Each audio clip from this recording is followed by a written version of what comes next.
Thank you.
आज जगमग दुनिया सारा, आज जगमग दुनिया सारा, हरे जीवन प्रकाशित करने आया प्रिय परम दयाला, आया रे प्रिय परम दयाला, आया रे प्रिय परम दयाला, आज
করা ভুল, দূরে থেকে তাকিয়ে থাকি উনি কি বলছেন, যতটা কথা আসে কানে সেটা কিছু বলবো, কারণ নিয়ে আসি অনেক।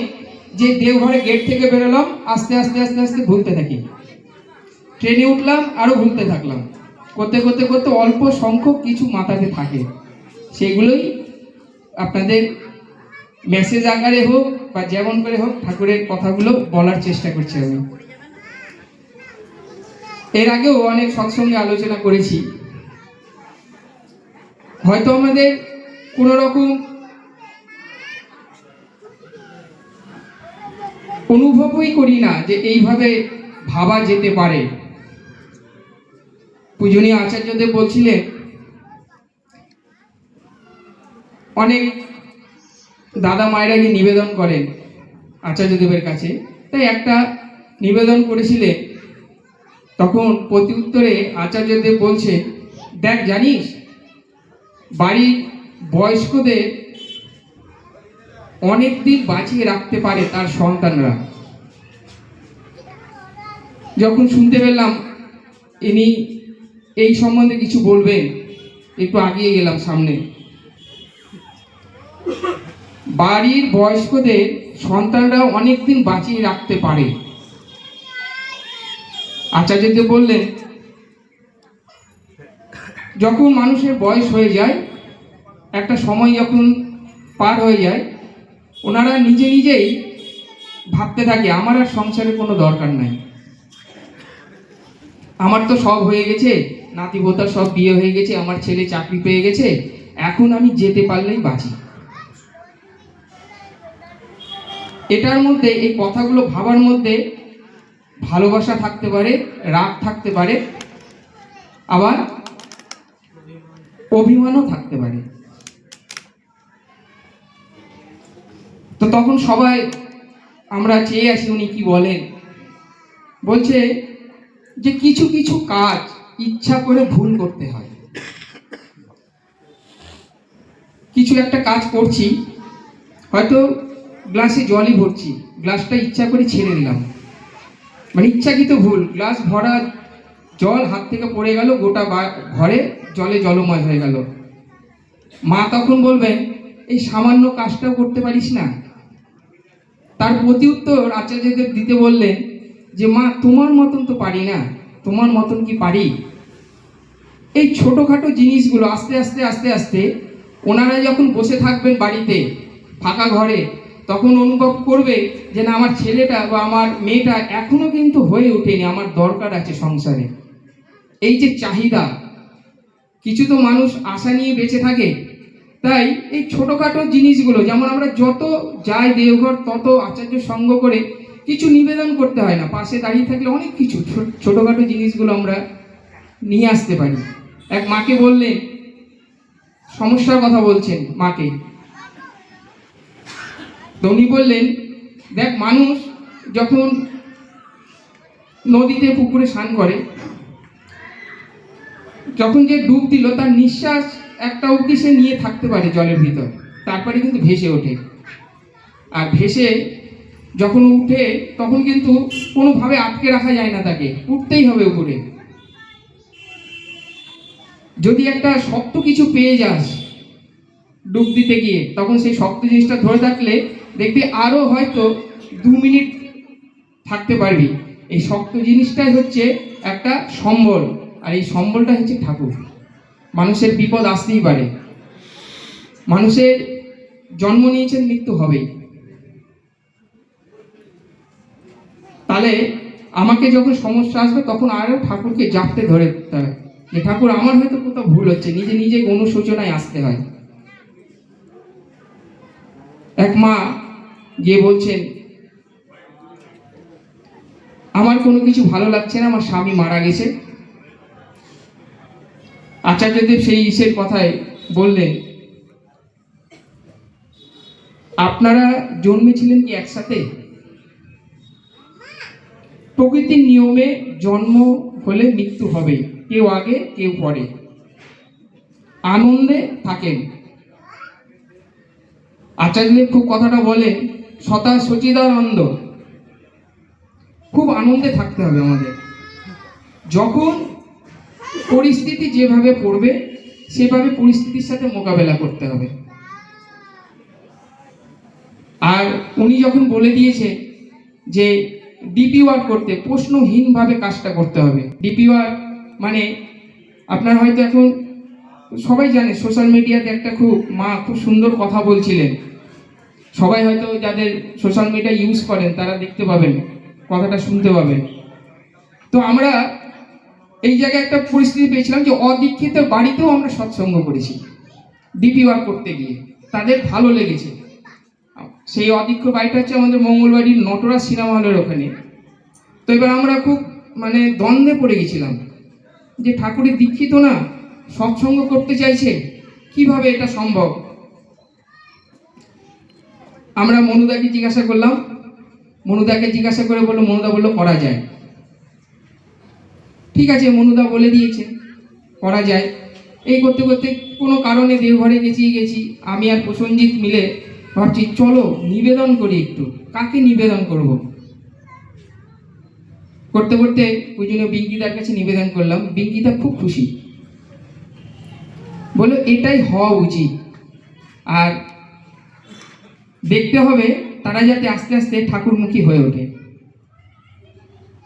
তো এবার দুটো, আগে তো মনুদা বলেছে, উপরন্ত আরো ধরনের সুপ্রিম পাওয়ার বলে দিয়েছে, খুব আনন্দে করেছি সৎসঙ্গ। তাই সোশ্যাল মিডিয়ার কথা বলছি।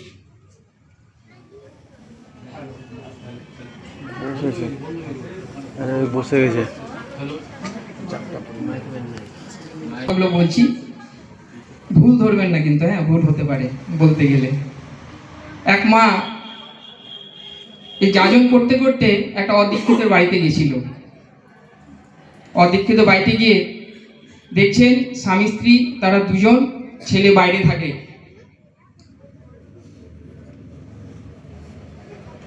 ছেলে বিয়ে করেনি যতদিন, ততদিন ঠিক মতন টাকা পয়সা সব পাঠাচ্ছিল। বিয়ে করার পর আস্তে আস্তে আস্তে আস্তে টাকার পরিমাণ কমতে কমতে বন্ধই করে দেয়। তো সেই ফ্যামিলিটা বয়স্ক মানুষদের আর টাকার ওদের অভাব ছিল না, যেমন করে হোক পেনশন পেয়ে চলে যেত। মায়ের মন তো, ছেলে ফোন করছে না, ছেলে ফোন নম্বর চেঞ্জ করে দিয়েছে।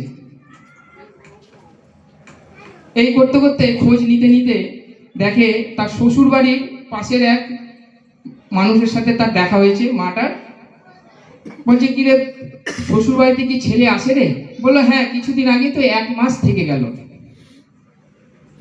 তো মা 1 মাস থেকে গেল, মার সাথে কথা বলেনি, তার দুঃখ নাই। মা চিন্তা করলো ছেলে বেঁচে আছে, মার মন।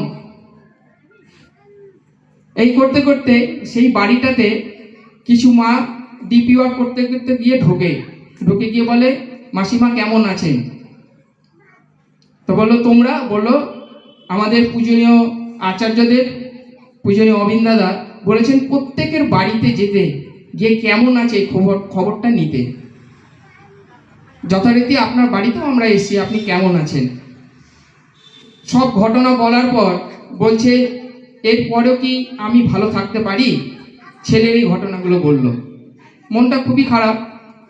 তখন তাকে ওনারা যেভাবে হোক দেওঘরে নিয়ে গেছেন। দেওঘরে নিয়ে গিয়ে আচার্য প্রণাম করিয়েছেন। ওনারা যেভাবে প্রণাম করে দেখে দেখে প্রণাম করেছেন, করে সবাইকে প্রণাম করে আমাদের পূজনীয় অবিন দাদার কাছে এসছেন। অবিন দাদাকে প্রণাম করে যখন চলে যাচ্ছে, অবিন দাদা পিছন দিকে বলছে, ও মা। ডাকার পর মাটা পিছন ঘুরে তাকিয়ে অঝরে কেঁদে যাচ্ছে যে এই আওয়াজটা তো আমার ছেলেই ডাকে, কতদিন পর শুনলাম মা ডাকটা।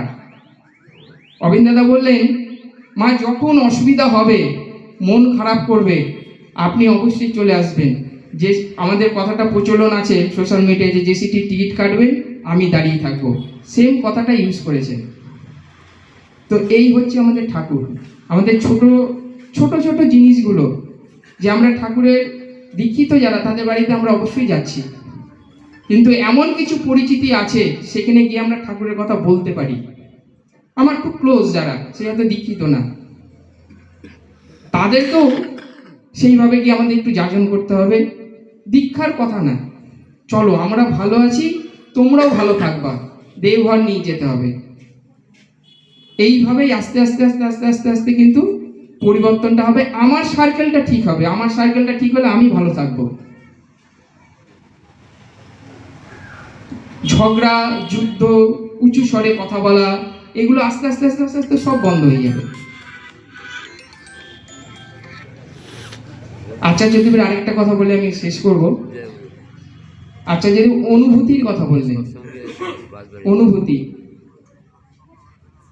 কথা প্রসঙ্গে বলছিলেন, বলছে স্বামীর যখন খিদা পায় তার স্ত্রীকে গিয়ে বলে কি তুমি কি খাবা, সেটা বলে না, তার খাবার নিয়ে গিয়ে বলে খেয়ে নাও। এটা হচ্ছে অনুভূতি, আচার্যদেব বলছেন। কারণ আমরা অনেকেই জানি যে হয়তো পুরোহিত যারা মন্দিরে ভোগ দেন, আমিও ব্রাহ্মণ সন্তান, আমিও হয়তো গিয়ে দেখলাম যে আমাকে ঢুকতে বাধা দিচ্ছে, তখন আমার মনে হয় যে আমিও তো ব্রাহ্মণ, ওই তো ব্রাহ্মণ, তাহলে আমাকে মন্দিরে ওখানে ঢুকতে দিচ্ছে না কেন? রেস্ট্রিকশন থাকতেই পারে ঠাকুর ভোগের সময়। তাই আচার্যদেব বললেন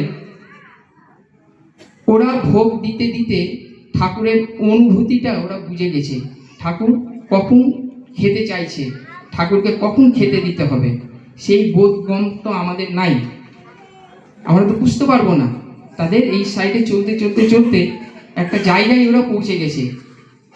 তো এই ছোটোখাটো জিনিসগুলোকে এক ডিপলি চিন্তা করতে হয় খুব।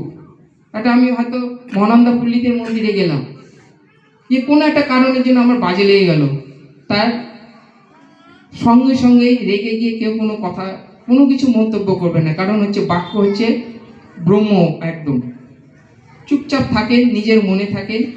কোনো ভালো মানুষ হলে তার সাথে ডিসকাস করেন, আমি এটা করলাম, এটা হলো না কেন,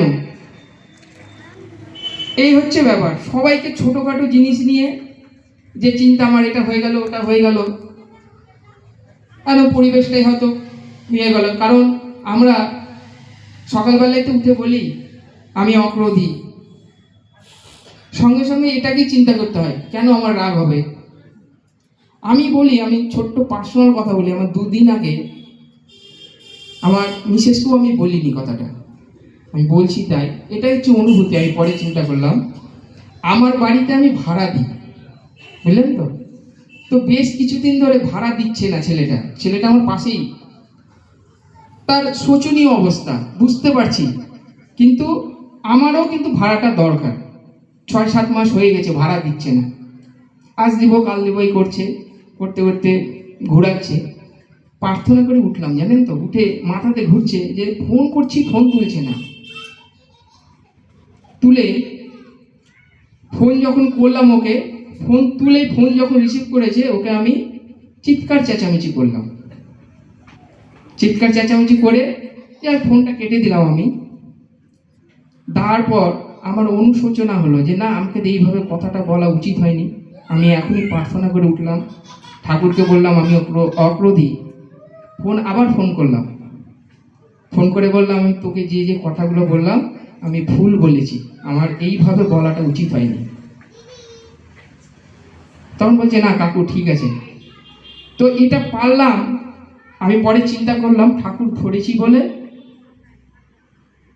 ঠাকুরের কাজ করি বলে, দেওঘর যাই আসি, ঠাকুরের সাথে যুক্ত আছি বলে এই অনুভূতিটা এসছে। প্রত্যেকেই আপনারা এইভাবে যদি চিন্তা করেন, আমার মনে হয় যে আমাদের মধ্যে এই সমস্যার সৃষ্টি হয় না কোনো কিছু। তো যাই, অনেক কথাই বললাম। আজকে হচ্ছে আমাদের নিতাইদার বাবার 10 বছর পূর্তি মৃত্যু, তাই ঠাকুরের রাতুল চরণে প্রার্থনা করি উনি যেখানেই থাকেন শান্তিতে থাকে যাতে, আর নিতাইদার পরিবারের মঙ্গল কামনা করি ঠাকুরের রাতুল চরণে। এই বলে আমার ইষ্ট কথা শেষ করছি। জয় গুরু। না তো আমরা জানতাম ধর্ম মানে সেজে গুজে অন্যকে জ্ঞান দেওয়া।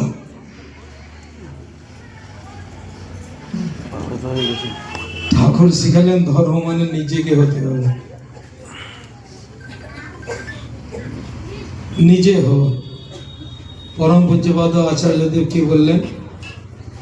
উৎসবে সব মানুষকে নিমন্ত্রণ করবেন, দীক্ষিত অদীক্ষিত সব মানুষকে নিমন্ত্রণ করবেন, কাউকে দীক্ষার কথা বলবেন না, সবাইকে বলবেন আপনারা উৎসবে আসেন, দেখেন আমরা ঠাকুরকে নিয়ে কিভাবে চলি, আমরা ঠাকুরকে নিয়ে কিভাবে চলি।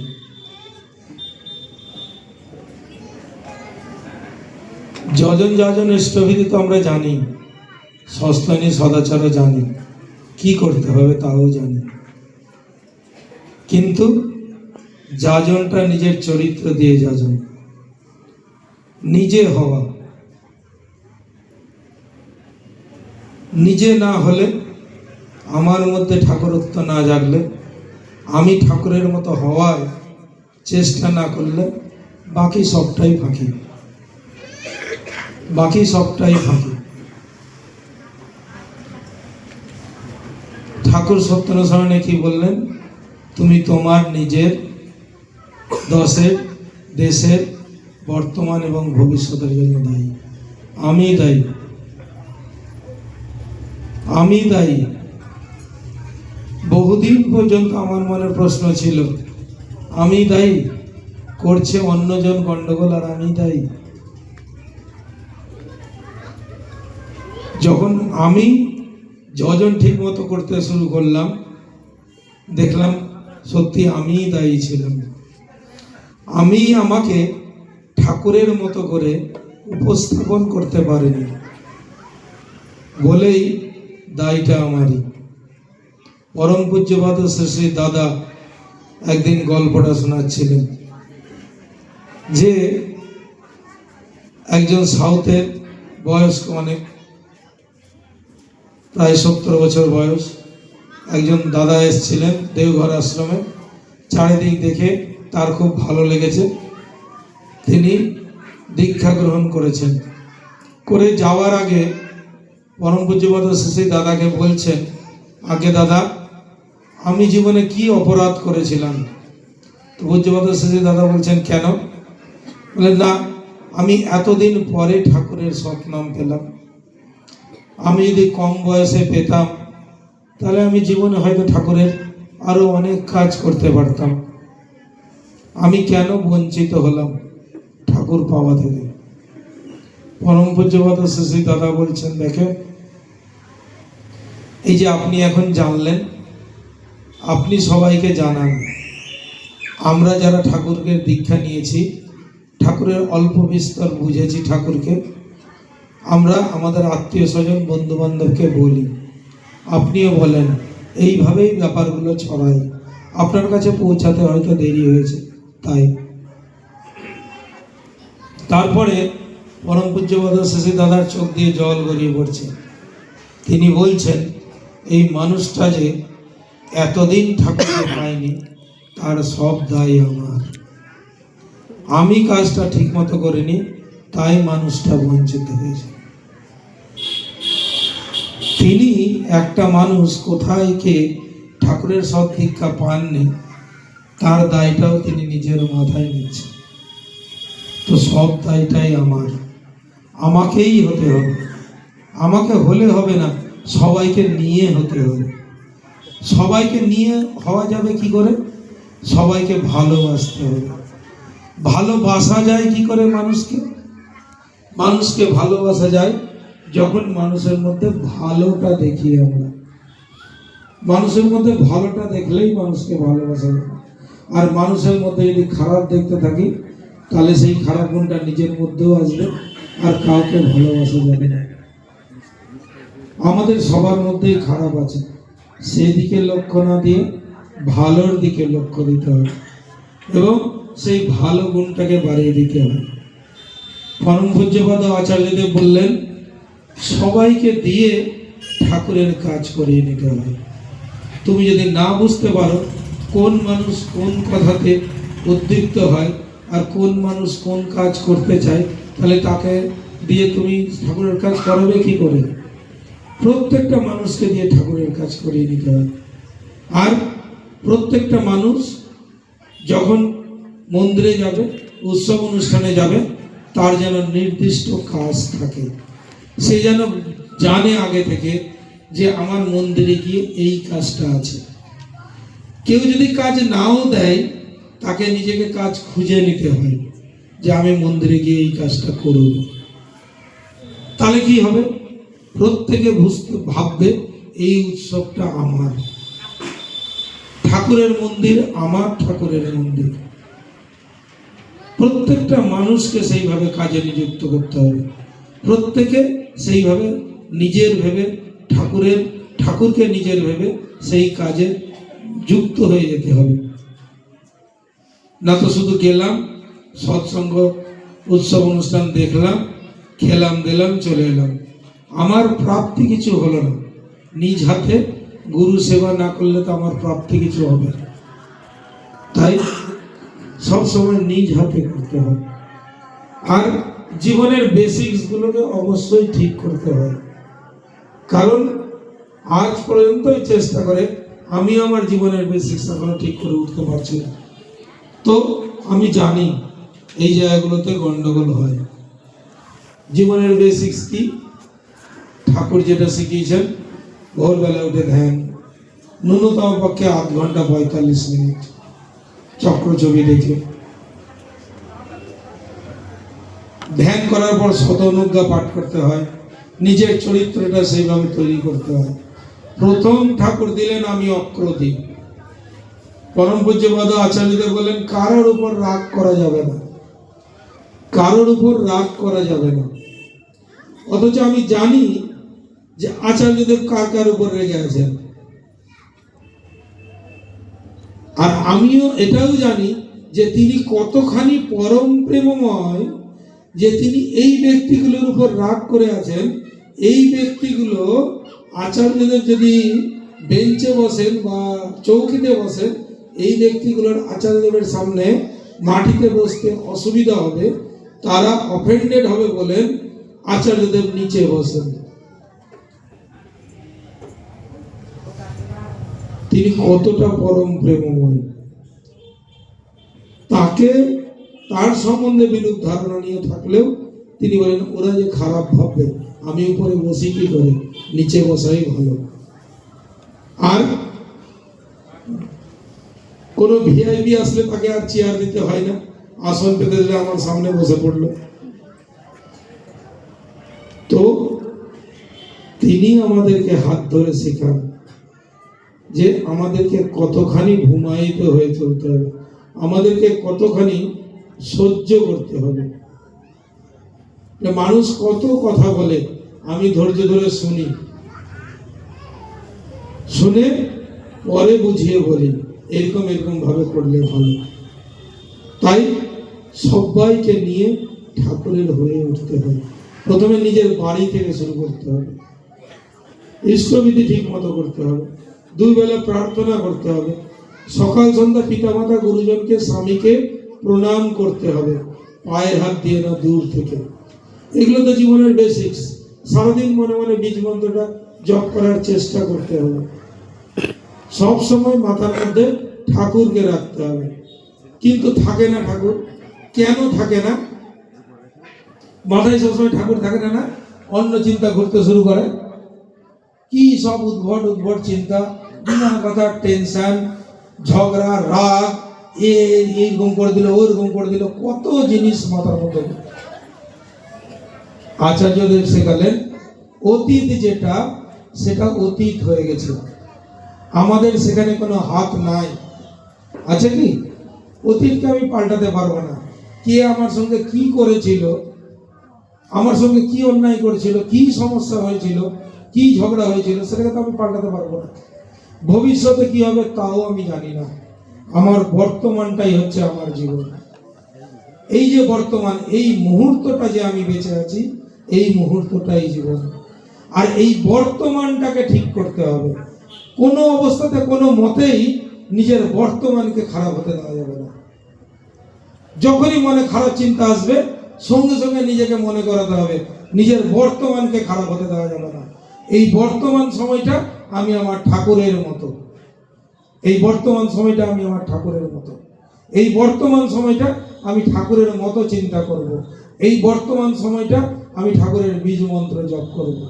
এই বর্তমান সময়টা আমি সকলের মঙ্গল কামনা করব।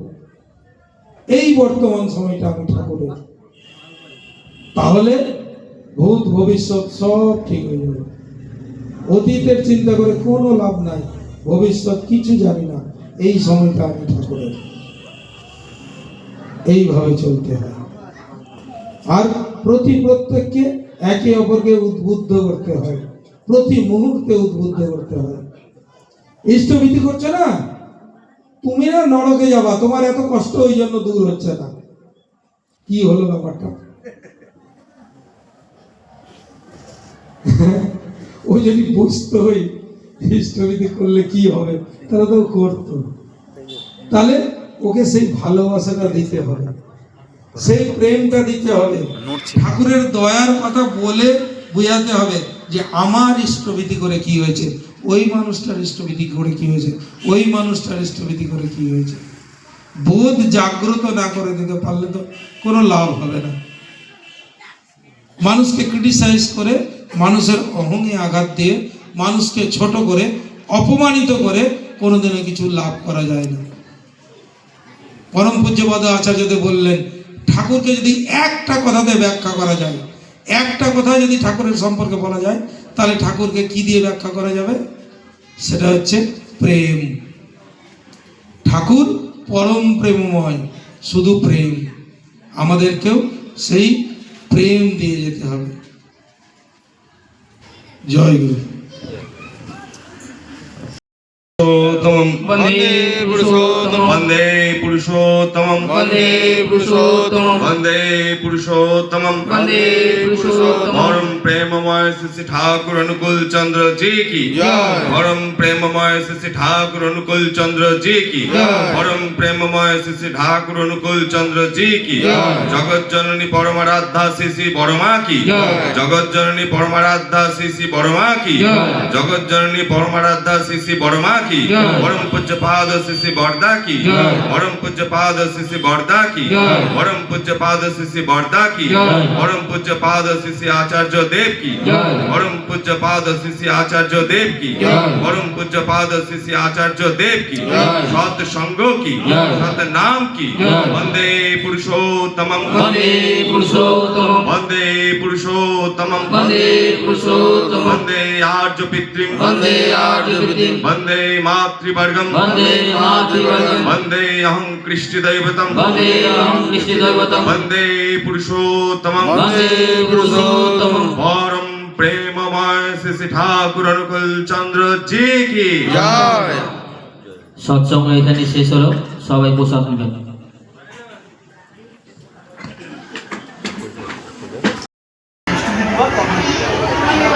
আপনি কালকেও মন্দিরে গিয়ে দিয়ে চলে আসতে পারেন, যেটা আপনার সুবিধা।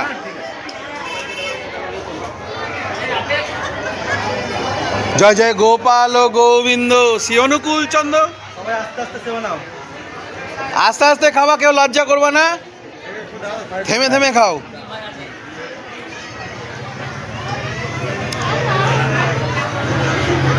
লজ্জায় কেউ চেতে না পারলে আমাকে মেসেজ করে দিও, আমি বলে দেবো এর লাগবে।